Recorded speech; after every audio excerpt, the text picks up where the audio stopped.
power worked, but none knew whence it came. We are seeing the release of Aswapati's soul from ignorance. And in that release is his first spiritual change. Everything is beginning to pour down from above and to open out from within. And it is this power that is working, but none knew whence it came. But the universal strengths were linked with his, and they filled Earth's smallness with their boundless breaths. So let's read a few lines.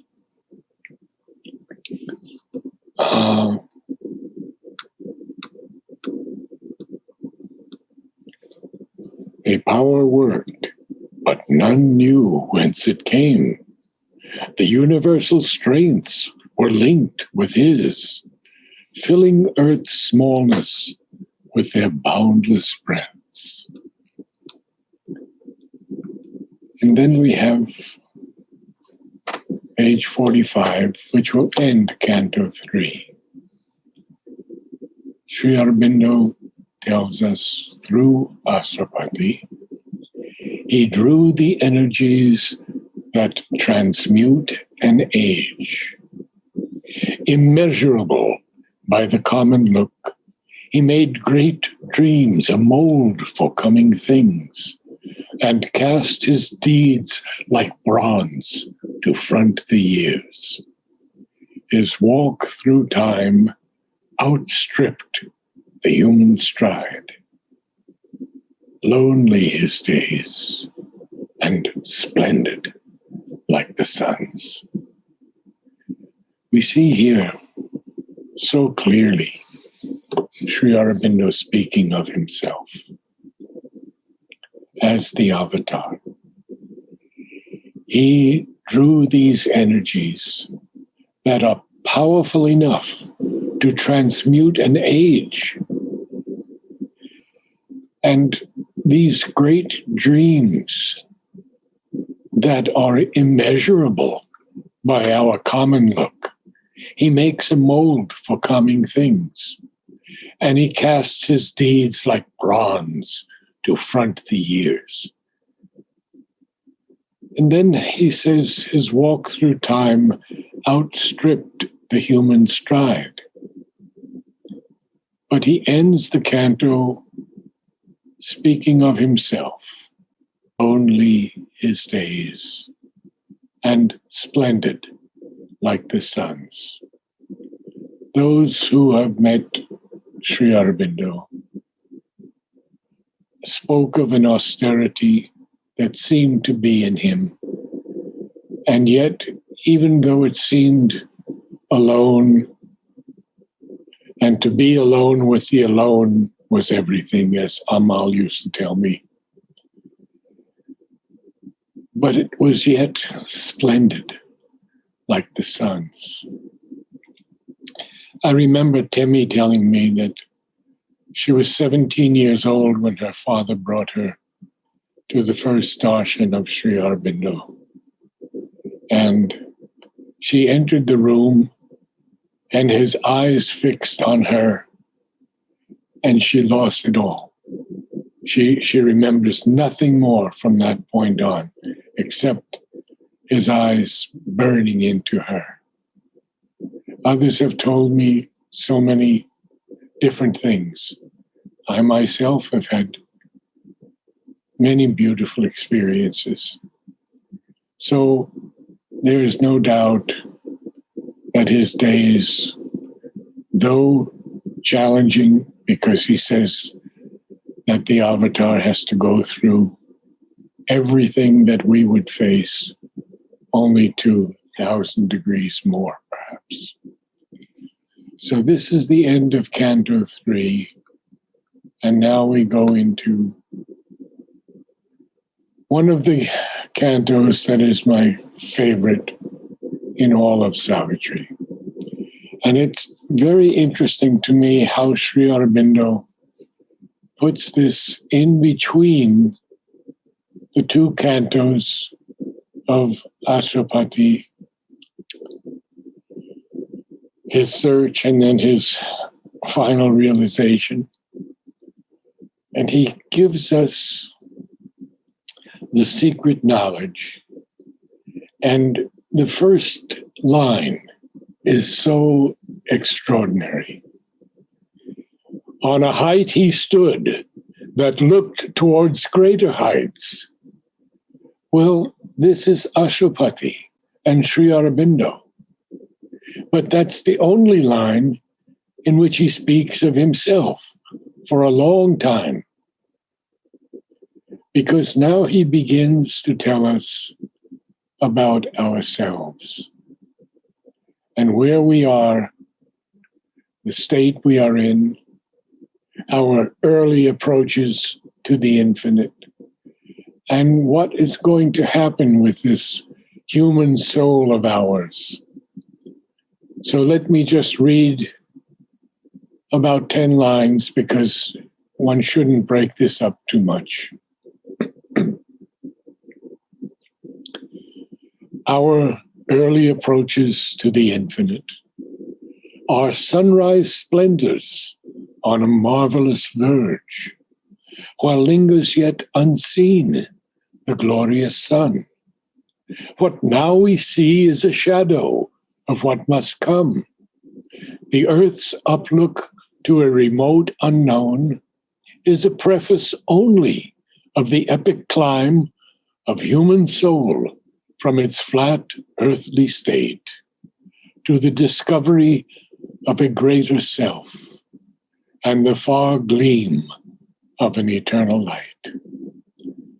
Well, if this doesn't inspire us, I don't know what could. These are our early approaches to the infinite. And they are just a sunrise, but it's a splendor, a sunrise splendor. And it's on a marvelous verge of life, while the unseen, glorious sun still lingers. We have not seen that glorious sun as yet. Sri Aurobindo speaks so much about the light that I've recounted to you previously. This light of the sun that doesn't really produce light. The physical sun is only receiving the light of the divine. Then he goes on to tell us that what now we see is only a shadow of what must come. Why is that? Well, we are looking with eyes that are not really seeing. Very often, Temia, again, used to tell me about not being blind, but unseeing. The ability or the problem of not being able to see. So he continues, the earth's uplook to a remote unknown. And notice that he capitalizes the U of unknown. It is so important here. Is a preface only of the epic climb of human soul from its flat earthly state to the discovery of a greater self and the far gleam of an eternal light. A gleam is like a faint ray. It's not there yet because we cannot do this alone. It is for us, no doubt, an epic climb. And we are beginning to discover this greater self. And some of us are beginning to feel or to see just a far gleam of an eternal light. But this is why Mother came here because we cannot do it with what we have alone in our souls. She has to work in us. If we can offer to her everything, she will lift it. I have experienced it time and time again. Something that would not move, would not change, did not want to change, when totally offered to her, was taken up just like that. And I had others tell me of this also. Aurobindo Basu was one. Now, Sri Aurobindo continues. This is a whole section just about us. This world is a beginning and a base where life and mind erect their structured dreams. Semicolon. An unborn power must build reality. So we see that this world, this earth he's speaking of now, this evolutionary earth, is a beginning and a base. And that is true. We feel that. We feel that there is a continuity here, that we'll be reincarnated. We'll come again in different bodies and continue to progress. But life and mind here erect their structured dreams. And this is an interesting line, because the structured dreams of life and mind are not really very much. They're extremely limited. Oh, we have heard of great minds. We know of geniuses. We know of children who can play the piano brilliantly at the age of 3 or 4. And I have many videos of this also. Well, that may be, shall we say, above and beyond what most of humanity can do when they erect their structured dreams. Therefore, an unborn power, capital P, and notice that he also capitalized light, life, and mind, in addition to unknown, and now power. So this unknown power that must build reality has come, and it is the supermind. Previous to this, prior to this, we did not have the supermind. Therefore, there was no possibility of a collective transformation. It is there now. He continues, a death-bound littleness is not all we are. Immortal, our forgotten vastnesses await discovery in our summit selves. Unmeasured breadths and depths of being are ours. So now he tells us that we have much more than we think is ours. First of all, this death-bound littleness is definitely not all we are, because this self of ours, at its highest pitch, will find forgotten vastnesses immortal, and unmeasured breadths and depths of being that are ours. Oh, how beautiful this passage is. And then he continues. This is not all complete as yet. akin to the ineffable secrecy, mystic, eternal in unrealized time, neighbors of heaven are nature's altitudes. Whoa. So we are related to this ineffable secrecy. Yes, it is mystic. It is eternal in unrealized time. But nature's altitudes are the neighbors of heaven. Now he continues. Oh, this is all so powerful and beautiful. We should read it frequently.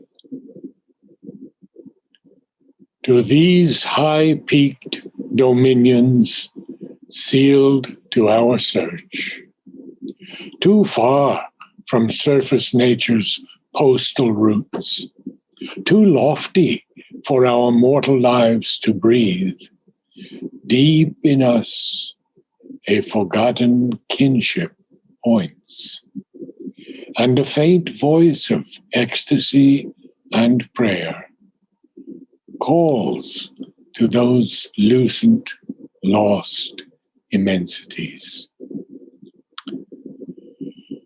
Well, we have to read Savitri always slowly. We have to pay attention even to what we would call simple words, because no word in Savitri has been placed there without the highest consciousness at work in Sri Aurobindo. He has spoken or written of this quite widely in his letters on Savitri, which you should all read. Just read a few of them, maybe one each day for a while, and you will see how this master poet has brought down from the highest overmind planes these lines.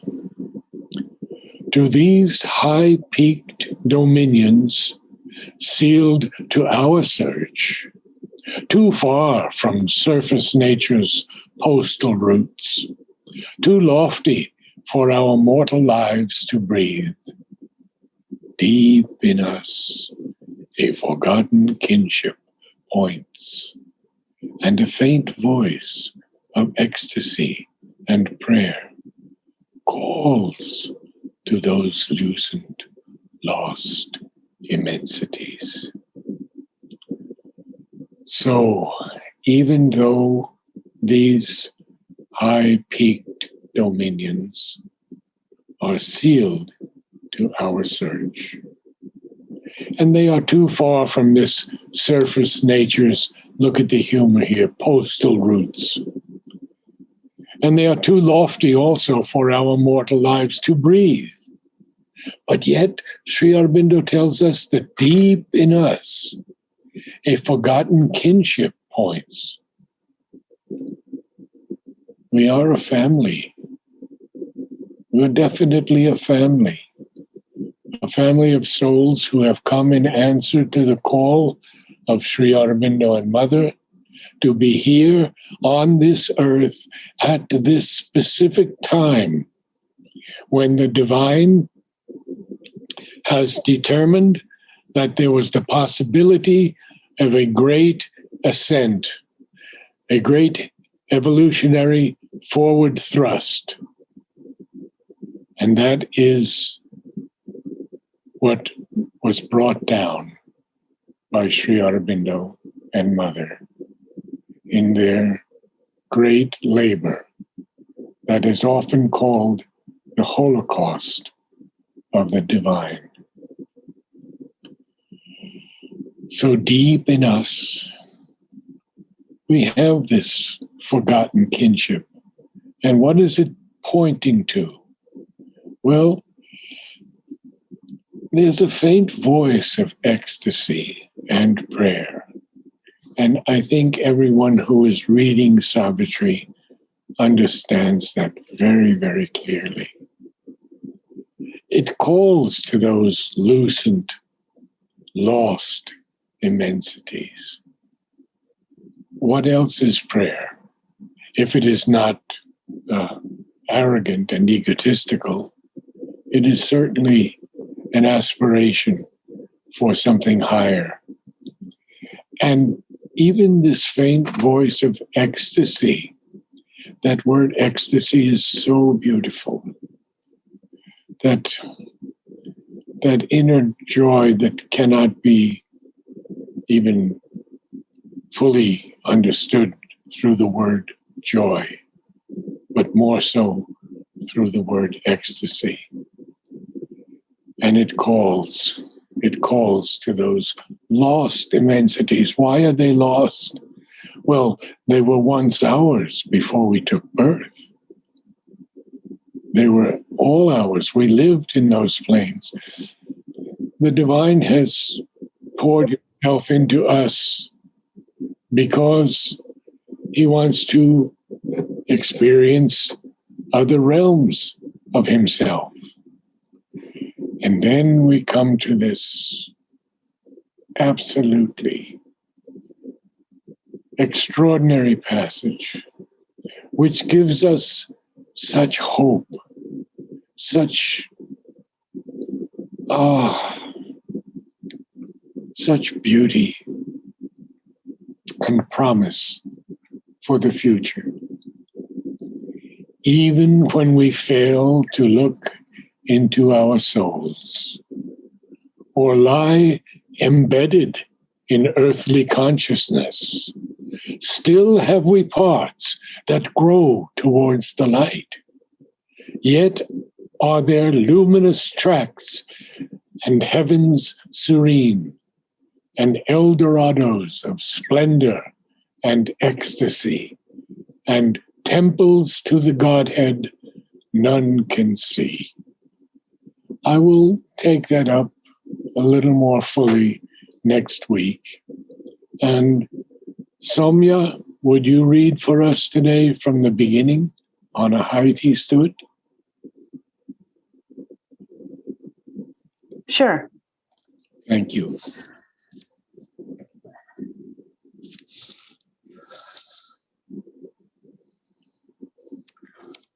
On a height he stood that looked towards higher heights. Greater heights. Oh, greater heights. Our early approaches to the infinite, our sunrise splendors on a marvelous verge, while lingers yet unseen the glorious sun. What now we see is a shadow of what must come. The earth's uplook to a remote unknown is a preface only of the epic climb of human soul from its flat earthly state to the discovery of a greater self and the far gleam of an eternal light. This world is a beginning and a base where life and mind erect their structured dreams. An unborn power must build reality. A death-bound littleness is not all we are. Immortal our forgotten vastness, await discovery in our summit selves, unmeasured breadths and depths of being are ours, akin to the ineffable secrecy, mystic, eternal, in unrealized time, neighbors of heaven or nature's altitude. To these high-peaked dominions, sealed to our search, too far from surface nature's postal routes, too lofty for our mortal lives to breathe, deep in us a forgotten kingship points, and a faint voice of ecstasy and prayer calls to those lucent, lost immensities. Even when we fail to look into our souls or lie embedded in earthly consciousness, still have we parts that grow towards the light. Yet o'er these luminous tracks and heaven serene and Eldorados of splendor and ecstasy and temples of the Godhead none can see. Thank you so much.